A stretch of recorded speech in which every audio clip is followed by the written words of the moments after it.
حضرت علی سے کسی نے پوچھا، یا علی آپ کی زندگی میں کوئی ایسی حسرت جو رہ گئی ہو؟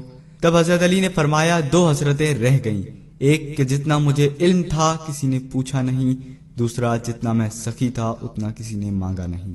آپ نے فرمایا، زندگی کے 3 سنہری اصول ہمیشہ یاد رکھو۔ ایک، اس سے ضرور معافی مانگو جسے تم چاہتے ہو۔ دوسرا، اسے مت چھوڑو جو تمہیں چاہتا ہے۔ تیسرا، اس سے کچھ نہ چھپاؤ جس پر تم اعتبار کرتے ہو۔ آپ نے فرمایا، دوست سے سنبھل کے دوستی کرو، ہو سکتا ہے وہ کسی دن تمہارا دشمن بن جائے، اور دشمن سے سنبھل کے دشمنی کرو، ہو سکتا ہے وہ کسی دن تمہارا دوست بن جائے۔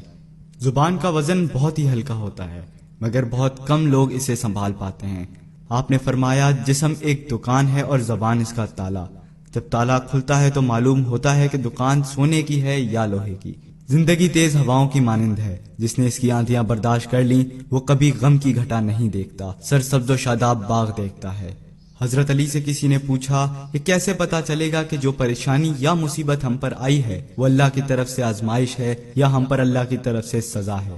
آپ نے جواب دیا، جو مصیبت تجھے اللہ کی طرف لے جائے وہ آزمائش ہے، اور جو مصیبت تجھے اللہ سے دور کر دے وہ سزا ہے۔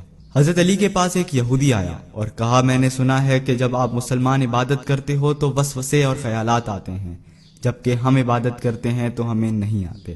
حضرت علی نے جواب میں فرمایا، اگر ایک گھر فقیر کا ہو اور ایک گھر امیر کا تو چور کہاں جائے گا؟ یہودی نے کہا، امیر کے گھر میں۔ حضرت علی نے فرمایا، تبھی تو شیطان ان کو ستاتا ہے جن کے دل میں اللہ ہو، جن کے دل میں اللہ کی محبت نہیں ہوتی وہاں شیطان کا کیا کام؟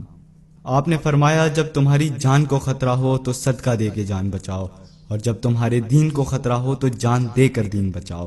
آپ نے فرمایا کہ زندگی 2 دن کی ہے، ایک تمہارے حق میں، دوسرا تمہارے مخالف۔ جس دن تمہارے حق میں ہو اس دن غرور مت کرنا، جس دن تمہارے مخالف ہو اس دن صبر کرنا۔ کسی کی مدد کرتے ہوئے اس کے چہرے کی طرف مت دیکھنا، ہو سکتا ہے ان کی شرمندہ آنکھیں تمہارے دل کے اندر غرور کا بیج بو دیں۔ 3 چیزیں ایمان کو تباہ کر دیتی ہیں، امیروں کی محفل، عورتوں کی صحبت اور جاہلوں سے بحث۔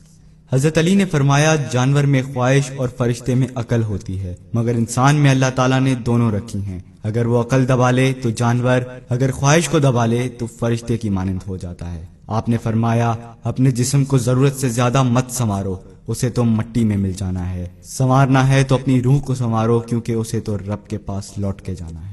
مومن کی مثال ترازو کے پلڑے جیسی ہوتی ہے، جس قدر اس کے ایمان میں اضافہ ہوتا ہے اتنی ہی اس کی آزمائش بڑھتی ہے۔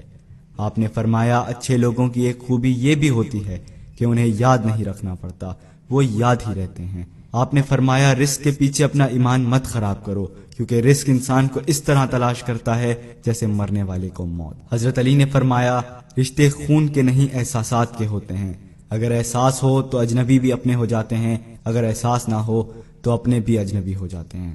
ایک مرتبہ کساب آواز لگا رہا تھا، تازہ گوشت ہے لے لو۔ وہاں سے حضرت علی کا گزر ہوا، کساب نے آپ سے کہا، تازہ گوشت ہے لے جائیں۔ حضرت علی نے فرمایا، آج میری جیب اجازت نہیں دیتی۔ کساب نے بولا، میں آپ سے ادھار کر سکتا ہوں۔ اس سے آپ نے ایک بہت حکمت سے لبریز جملہ ارشاد فرمایا۔ آپ نے فرمایا، یہ ادھار میں کیوں نہ اپنے پیٹ سے کر لوں، جس کو میں جنت میں اس سے بہتر غذا کھلا سکتا ہوں۔